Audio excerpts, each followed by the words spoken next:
Hello, my name is Christine. I'd like to share with you one great way to develop problem-solving skills in your child. First of all, what is problem solving? It is the process of identifying a problem, developing possible solution paths, and taking the appropriate course of action. Basically, it's about finding solutions to problems. Why is it important? Children who have well-developed problem-solving skills will try to find a way to deal with problems and move beyond it. Children who have good problem-solving skills tend to apply them in their studies as well. It is also a mark of successful entrepreneurs. Now we know what problem-solving is, why problem-solving is important.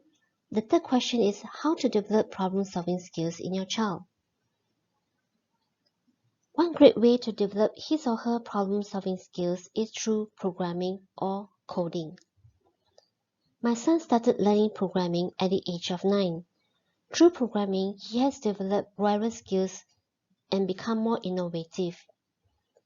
In my course, I'm going to teach a child how to create applications using a famous programming language called Python.